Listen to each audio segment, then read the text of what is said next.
Okay, got my chisel here. Oh, it's reasonably sharp.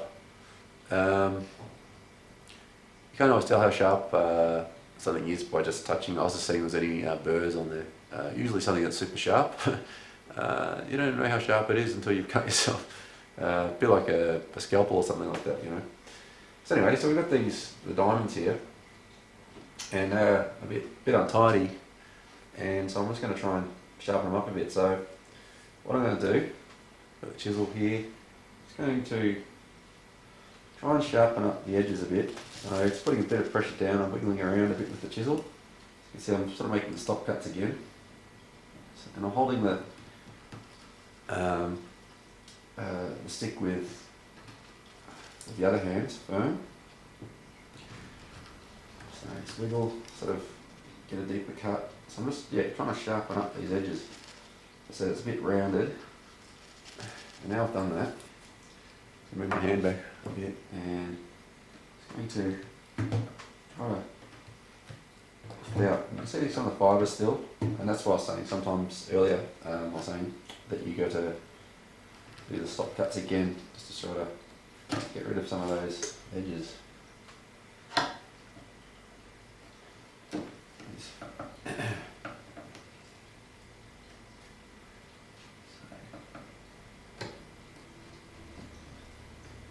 So that's a bit deeper than the stop cut, so I'm going to come back and do it again. Get rid of those little fibres. You can see it's sort of sharpening up a bit there now. It also helps to, doing this with the chisel, helps to smooth out the diamond bases a bit, because also using a round tool, and it makes little scallop type incisions into the wood. So, oops.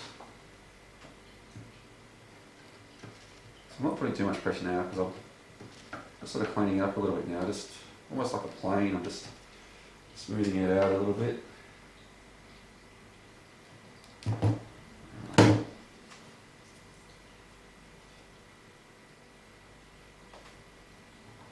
Again, I'm just going to try to sharpen up that edge.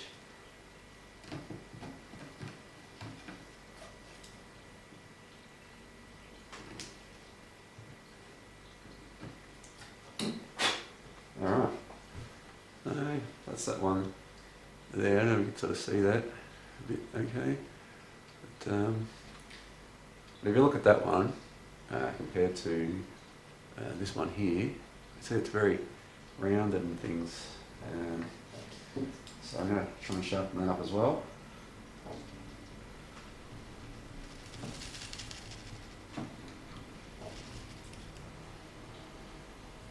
Remember, make sure you're always in control of the tool yourself. You don't want to slip. If you're going to make a heavy cut, make sure that you're sort of either going to, if you do slip, it's going to just not hit you, or better yet, don't slip at all. Make sure you feel in control as much as possible with the tool on the wood. So even after many years, you can still make mistakes. So it's always good to keep your hands out of the way.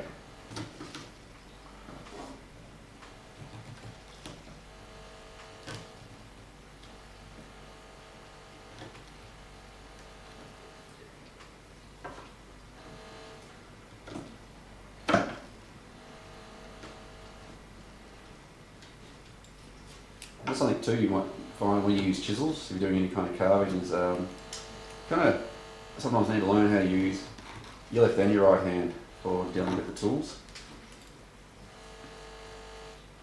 Because often you just got to get the right angle, you've got to swap hands or something like that. So it's actually, surprisingly, it's actually a lot easier than you think. Like using a pen, much harder. But swapping over the tools and stuff, it's, I don't know, it just seems to be, maybe I've been doing it long enough that I've gotten used to it, but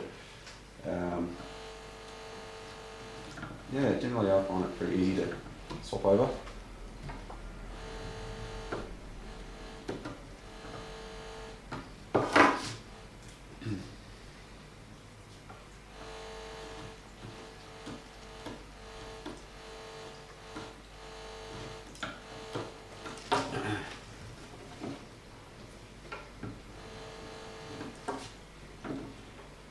There's another one. it's very rounded.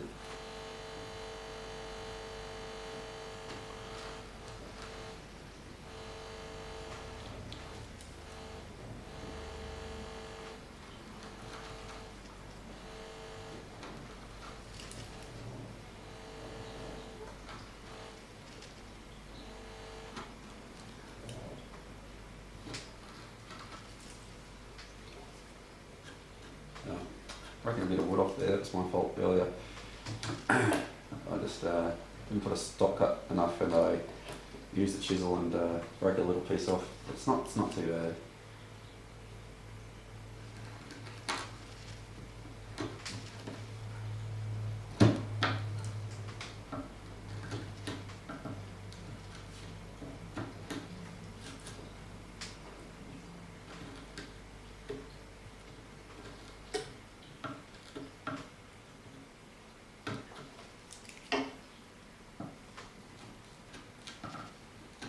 Oh, I forgot to mention, before I started doing this off camera, I just gave it a really quick light sand, just get off a lot of the sort of furry, fuzzy bits. I was actually using the black sandpaper that you generally use for metal, but actually works okay for wood as well. I do have some out in the garage, but that's what I had inside the house with me, so I just use that.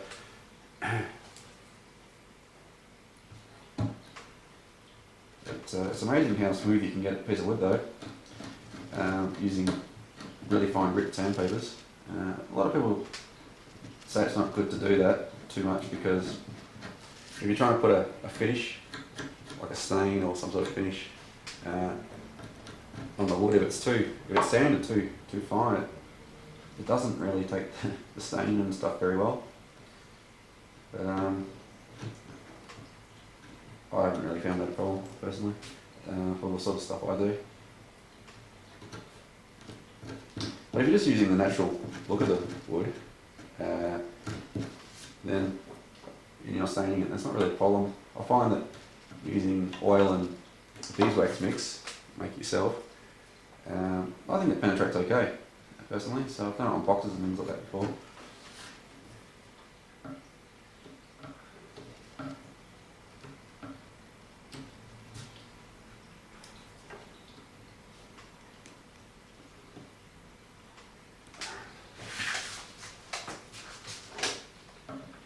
Still a bit fuzzy in some of these bits.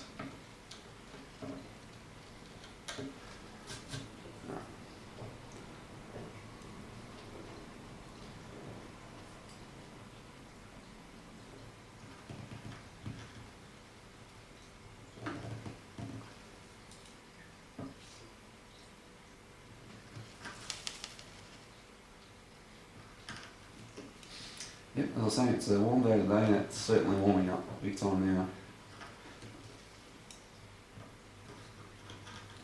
As I said, there's no insulation in this house, and there's only an air conditioner in the lounge. As I said, I don't usually use it. I think I've used it twice this summer, and that's only because people have been around. Yeah, look, I do have a floor fan, and that's, I find a fan's enough. Just, you know, even though it's just technically blowing around hot air, because it's hot. As we describe it, it's like a big blow dryer.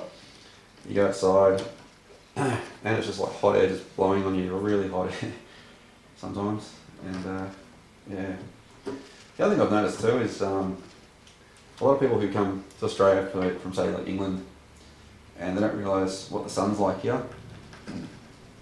It's hot, that's for sure, at times, but the sun, you'll get so burnt so quickly, and a lot of people don't realise that because they're coming from England. They may have visited Greece or Spain or something, and they, oh yeah, I'm used to the heat. But as I said, the heat's one thing, it's the actual, it's the sun here, it just burns you to a crisp like that. And I've seen many people, tourists and stuff, get burnt on the first day of going to the beach or something like that, because they haven't worn sunscreen or something. I try and avoid going out during the day at all, as much as possible during summer. I don't mind the heat in the shade, like if I sit outside that's okay, but backyard, but if I'm yeah, I'm in the direct sun. I really hate it, and I mean, it's nice during, you know, obviously winter and spring and autumn, it's okay, but the summer, it's just, you know, it's just horrible. Some people like it, I think, but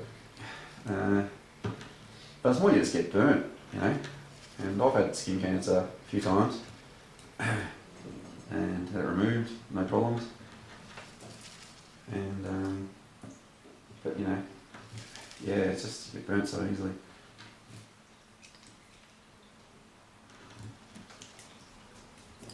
And where I'm located, it gets hot during summer and absolutely freezing during winter. One of the coldest areas in the state, apart from the alpine areas where people go skiing. They're obviously colder.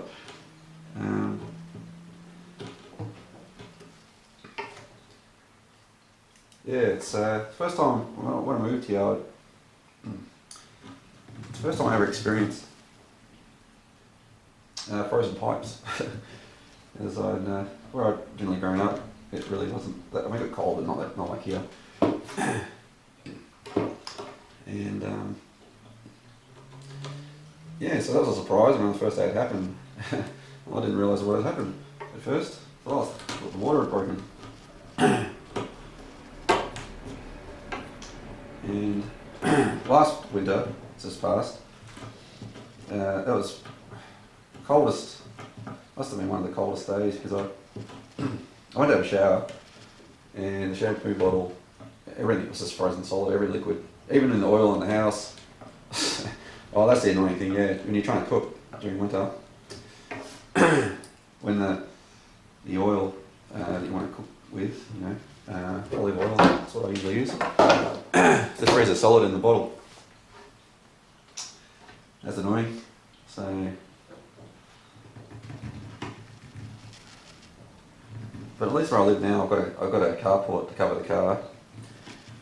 So, you know, I'm not frozen. Don't have frozen windscreens in the morning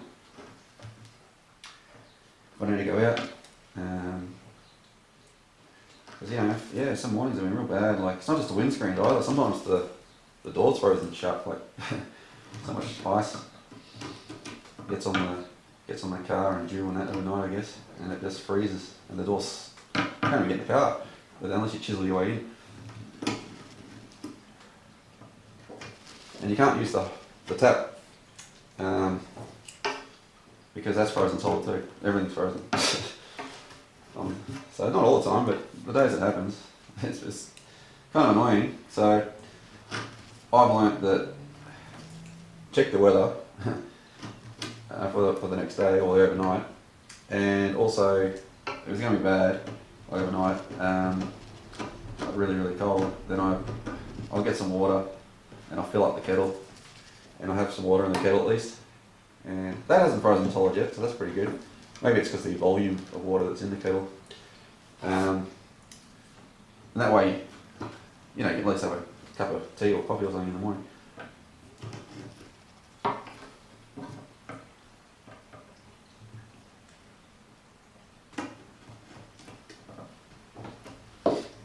Alright, so we're getting there.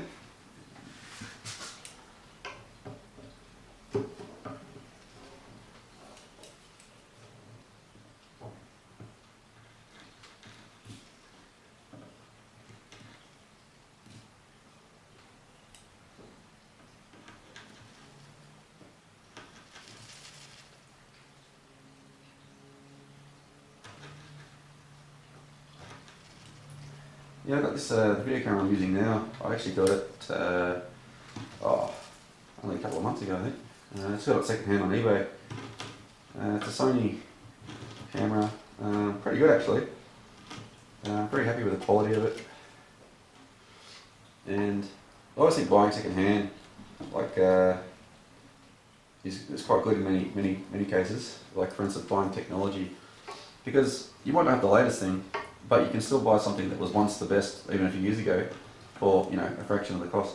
So this camera, I think, was about 2,400 Australian dollars when it came out.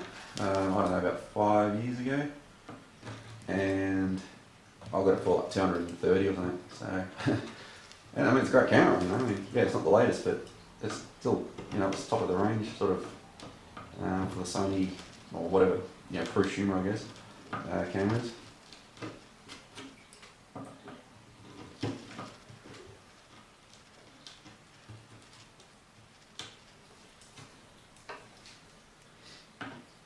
I've actually got a portable air conditioner which I've been thinking about selling for some time. I haven't used it in a long time. It's one of those ones that you put out the window sort of thing, and it's not very good, to be honest.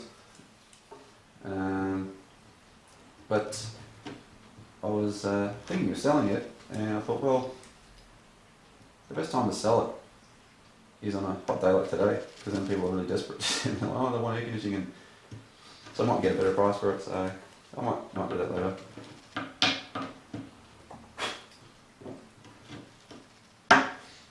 But as I said, I'm not a huge fan of the air conditioning. The only time the air conditioning is good, and you're really essential, because I drove around without it for years in my four-wheel drive.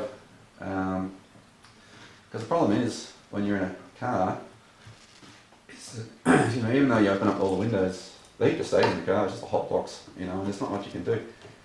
There's no airflow. That's a bit like why I've come inside rather than being in the garage. It's not the heat so much, it's just the lack of airflow. Makes it really, really uncomfortable. It's just so, you know, just, yeah. And that's why I was saying before, I don't mind the fan, the floor fan, because it's still hot, but at least you got some circulation. And yeah, that's usually pretty okay for me, but yeah, in the car, it's a hot box.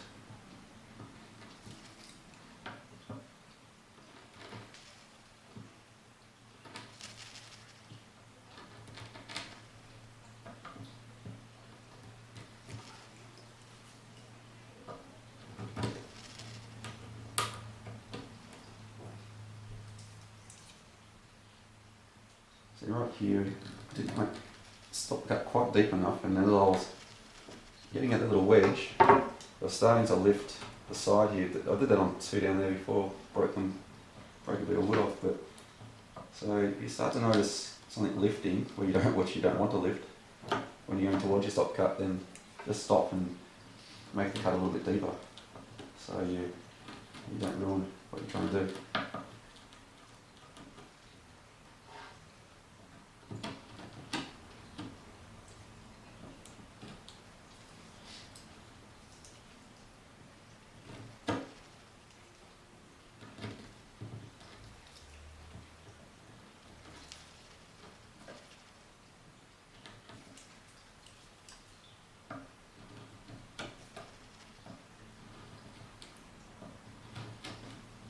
As I was saying, this piece of wood that I'm using is a piece of Tasmanian oak.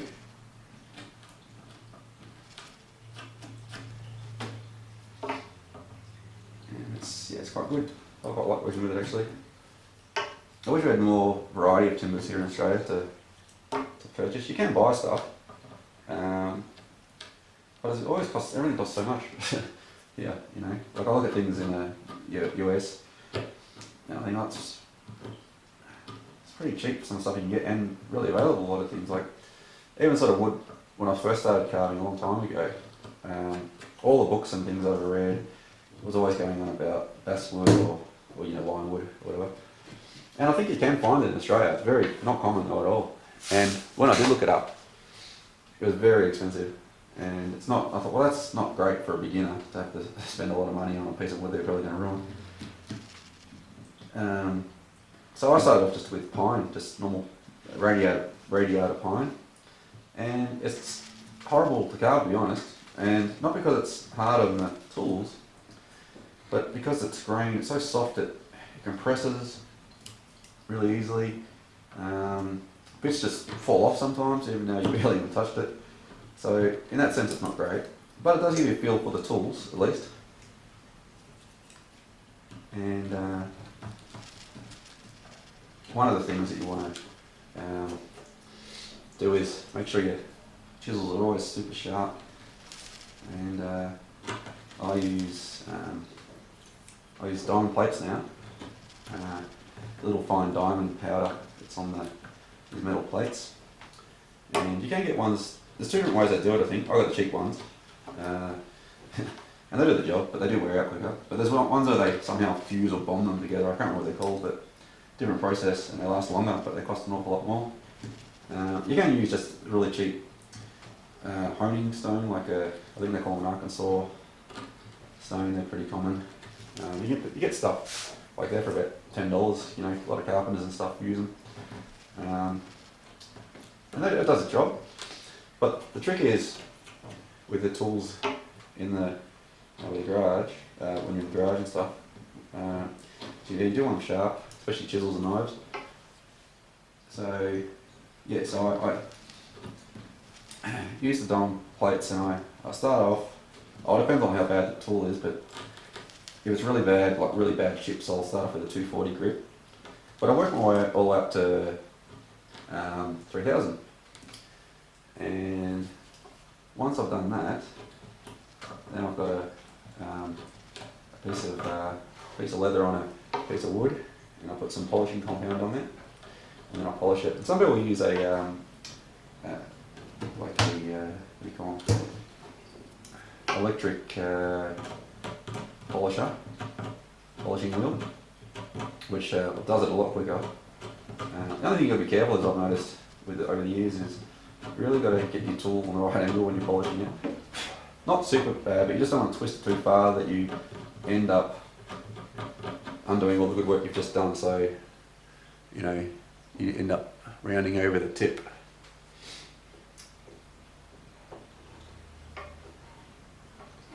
So we're getting there. I don't know if you can sort of come up here. Alright, so let's have a look. Where are we? Okay, so there's, put my hand behind there. Alright, so there's sort of sharpening up a little bit, and you can sort of see, like this one here, so it's very rounded for the tool, and these ones are too. So I want to sharpen all that up. What I'm going to do now though is I'm just going to stop the film, and I'm going to actually give my tool here a bit of a polish. Actually, I've got it just handy. I'll show you. I'll just lean across.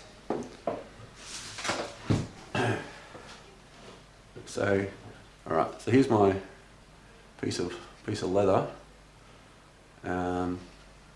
stuck onto a piece of wood, and the piece of wood is actually pretty flat. But so we can sort of see there's. So I've got a bit of polishing compound on this side, sort of green stuff. I've got it here, this stuff here.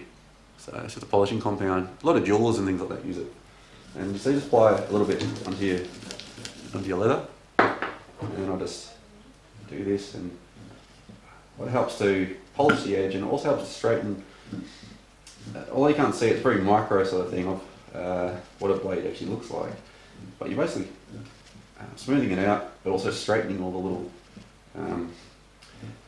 almost like a grain, I guess, for the metal. So it's all going one direction, so it's super sharp. And I only do one side once I've fully sharpened it properly, because if you start doing the other side, you can do it, but you can sort of lose the sharpness. What I was talking about, you sort of round it over by accident. So with a chisel, I just do one side, and the more times you do it, like what I'm doing, the sharper it gets, and I mean like a razor sharp. So this is called a strop. What they used to do with, or they still do, with cutthroat razors. I've got a cutthroat razor and it's quite good. And you can just realign the metal basically doing this. And this bit here, I've just got a bit of leather with no compound on it, and I just use that sometimes, mainly for when I'm sharpening knives, because sometimes you can get a little bit of residue, and this helps to wipe it off. And so, for instance, so that's pretty. I'm not putting hardly any pressure on that, so that's quite good. Alright, so let's go back to this. It did seem a little dull when I was doing this. And, okay, so let's try a different one.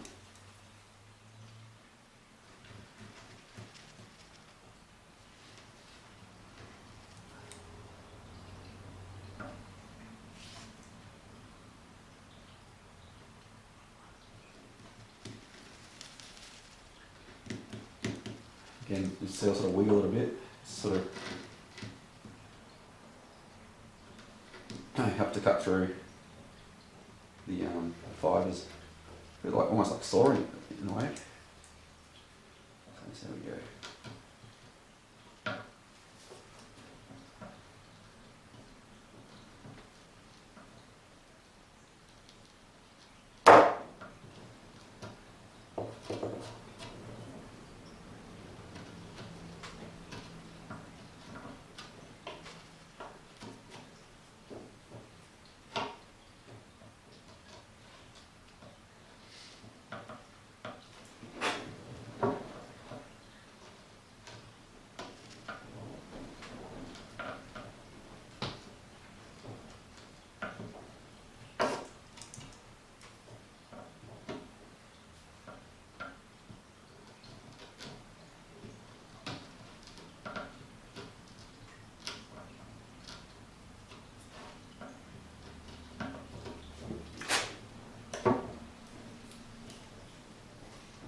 Just going to scrape it this way, scrape out these little bits left over.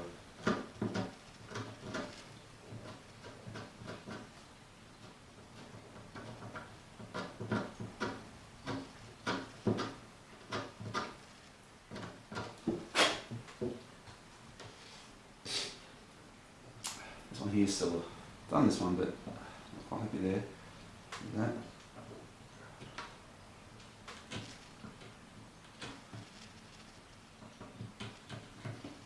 It's not quite flat. I still see the little bits where it dips from that round sort of head thing that I was using on the dremel.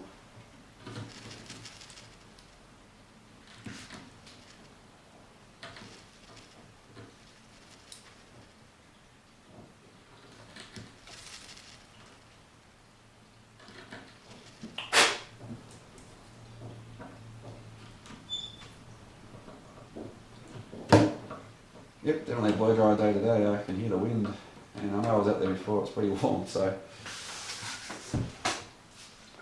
Alright, so we're getting there. Again, you can sort of see how these don't have a very crisp, sharp edge, these rounded ones, so it just helps to give it more definition for the little sort of strap things that go up and over each other.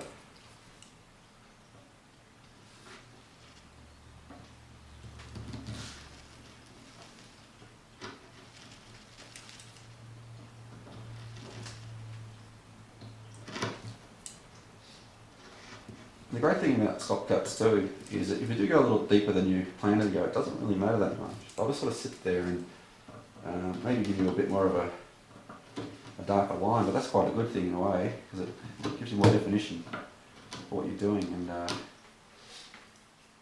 in architecture, often they have a thing called shadow liners. They allow a little line around something like cabinetry. The top sort of gives it a bit of a definition. So rather than something wall to wall or wall to the ceiling, so up near the walls and the ceiling, it'll have a gap.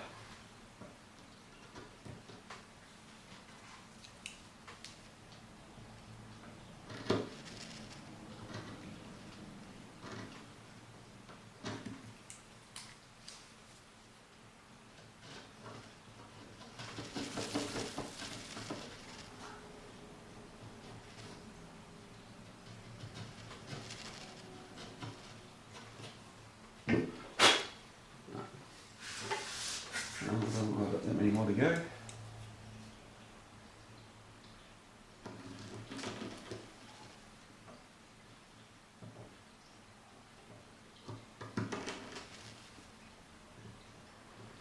Yeah, well, I hope some, people learn something from what I'm showing you. Hopefully, things are helpful. That's my sort of intention. But my greatest intention really with a lot of these things, with making things, is just, I enjoy it, and everybody's got different tastes and hobbies, but having a go at something, being inspired by something as well, that's a really great thing, and you just never know where it might take you, There's been a lot of interest I've had over the years, and often just through doing them, I've actually also been able to make some money from it too. You know, whether it's woodworking or computer programming or, you know, all sorts of things really. I've done music, you know, sewing.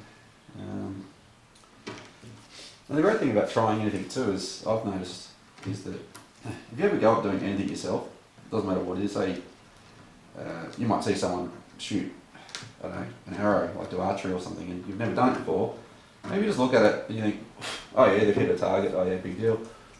But you ever go yourself sometimes, especially if you're not a natural at things, you often have a greater appreciation for how much skill has been attained to do whatever it might be. So in this case also in archery, how much skill must have been in practice to get to that point of being able to shoot this particular target. Well, the same thing is with, say, woodwork. You know, if you have a go at doing something yourself, and especially if you just begin, you might do something and think, well, it looks kind of pretty crappy. And but I mean, that doesn't really matter, in my opinion, if it's crappy or not. If you're enjoying yourself, that's the main thing. But the thing is, if you see someone else's stuff, and then you can really appreciate it. Oh well, you know, look what I've done, and I tried really hard and really struggled. But then you see someone else who's done something that's absolutely amazingly precision, and especially they're only using like, you know, basic hand tools. And I think it gives you great appreciation, you know. And I remember years ago I went to the National Gallery in Melbourne, and I remember still there going. There was a exhibition on clothing being made by all sorts of different fashion people over the years, and they had a Versace thing, a dress, and I studied fashion for a while and did a bit of that for a while, and I went over and had a look at it as best I could because it was behind glass, but I looked at the stitching and I thought, gee, you know, it's not really that good. I mean, it was probably more about the design than anything, but, and maybe I can't remember what the fabric was, such a long time ago, maybe it's part of the fabric too, but you know, I sort of assumed that it would be, you know, better quality, you know. But then again, I saw something else there that I don't know who did it or whatever, and I was really quite blown away by the complexity of not just the sewing, but the pattern making as well too. Because if you've ever done any kind of pattern making with flat fashion, you probably understand how complicated it can become when you've got, you know, a tremendous amount of fabric and things flowing and folding all over the place. It's yeah, it can be quite hard.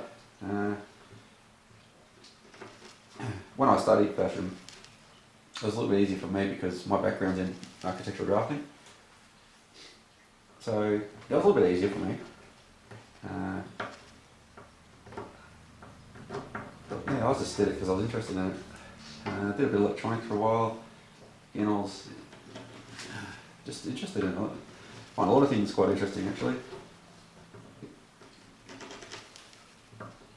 But I think I'm done with study, like actual, you know, proper course study for a while, you know, certificates and things, because there's a lot of crap you got to do in those. A lot of time I just want to learn certain things, but when you do a course, you often got to do OH&S and I don't know, all sorts of things, and which is fine, but when you've done it that many times, it sort of gets a bit boring.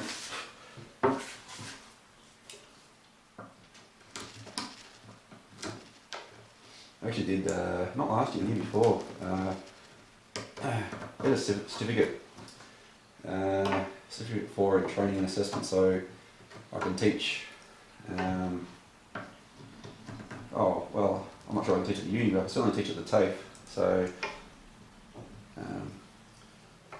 yeah, so it's something I was planning on doing, but nothing's really come up. But then again, I haven't really been pursuing anything that hard for it either.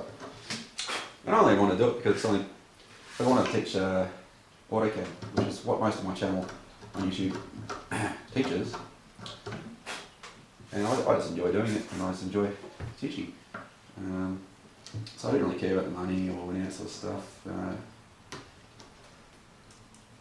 But unfortunately, nothing's really come up at this stage. As I said, I haven't really tried very hard, but when I did it local, TAFE, whatever, they employed somebody else to teach certain things, and I think they're still there. But oh, also happens in time. As I was saying earlier, one of the videos before I stopped at starter, ideally I'd like to go to buy some land, but everything's so darn expensive. Even in the middle of bloody nowhere. So, I don't know.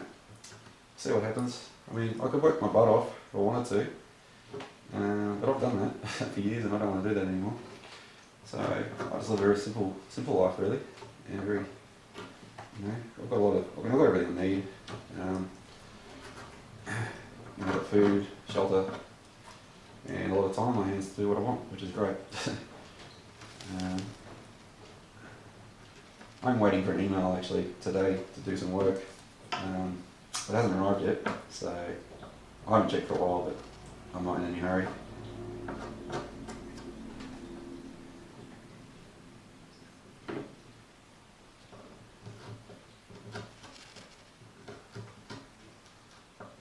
So yeah, if I bought some land, or even just a cheap house somewhere, crappy house, and just renovate it, do it up, whatever. Because I don't buy things with the intention of selling them again. I know a lot of people do that. They go through life, and they think, I won't do this or that to the house or the car or whatever, because what about in the future when I want to sell it? But I don't buy things, think about selling them again. So yeah, I don't really care what the value of something is, or it makes value of money or loses it. That doesn't make any difference to me at all. I mean, I've got somewhere I can just reside, my own property or whatever, that'd be great. But yeah, ideally I'd like to set up workshops and I'd like to do some with creative things, like making things.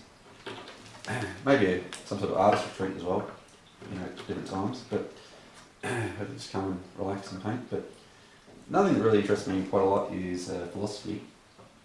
And I would like to have like a philosophy retreat in a way, like a getaway. And so discuss philosophy, but probably more of a, I don't know, to begin with, be more of a beginner thing for people who've never done it. But the point of it will be, really, is to help people in life, and that's what a lot of philosophy is, it's different ideas on how to live a good life, amongst other things.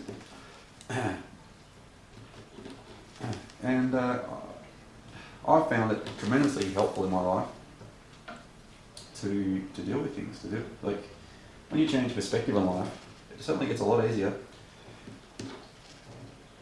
So, and I've made decisions about not having a television. I mean, I do have a television, but it's not connected to the aerial or whatever. Because I realised a long time ago that it's just garbage. And I'm not just talking about the shows, I'm talking about all the advertising crap. As I've said to people before, you ask people a question like, do you like to be manipulated? And most people would say no. And then it's like, well, that's exactly what television does to you. Through advertising, through shows, through all sorts of things. Manipulate your way of thinking, manipulate you, what's valuable and stuff, but get rid of all that. And then some people think, well, what about the news? And I understand that there is a need in some ways to follow the news, but I actually have made a total decision that I don't want to do it anymore, because I haven't read a newspaper or looked at the news for so long. I don't know. And well, we don't know what's going on. I think, well, the way I look at it is, firstly, it's called news, and in my opinion, nothing's new. It's always the same crap. There's some war somewhere. Someone killed someone did this, it's all the same crap. And a lot of it too, who knows how true it is. I'm not saying the wars, I'm not going to get into it, but the thing is anyway, what it does is it often creates a lot of anxiety in people. They worry about this and worry about that, based on news reports and things like that. So, and often, there's not a lot you can do about things. I mean, in politics you can vote, but big deal, most of them are bloody same anyway, so the way I look at it is news just causes a lot of anxiety all the time, or fear and worry, and whatever and stuff. And there's nothing I can do about it. It's either happened already, or if it hasn't, oh, look, sure, whatever it might be, I might be able to process and that. But often, really, you know, there's not an awful lot you can do a lot of the time. And I'm really not interested in getting involved in protests and stuff like that anymore. And I know other people have different opinions. And look, I understand the value in doing things. I've just made my own conscious decision that that's not what I want in my life anymore. And I don't want to get involved politically with things. And yeah, and I'll tell you, I'm not happy for it. So what I often do is I watch a lot of YouTube, and that way I can control what it is I watch, you know, what I let into my life. And yeah, so I choose the shows I want to watch, or in documentaries. I watch a lot of documentaries, things on philosophy, on history. I find it very interesting, or science. There's a lot of interesting stuff to do, or look at on YouTube and learn. What amazes me is when I haven't logged into my YouTube account and I just open up YouTube, and just the top trending things and how many views I get within a few hours, and you look at it and it's absolutely garbage. But that's what people want, so, you know, most people. But, yeah, not for me, so. Alright, well I think we're pretty much on the first round of cleaning this up. I'll probably do some more sanding on it now. And then I'll come back and have a look at it, the edges and stuff. And I probably should turn the light on, because it's not, I mean it's not pitch black, but it'll just help to give you a better idea of like what I need to sharpen it up a little bit. Alright, so get this over here. Alright, so here we go. Come on. There we go. So you can see it's a little bit better, but it still needs a lot of sharpening up and things like that. But anyway, I'm going to stop the camera here for now. Probably have a bit of a break, and see if this emails come, and I'll get back to it.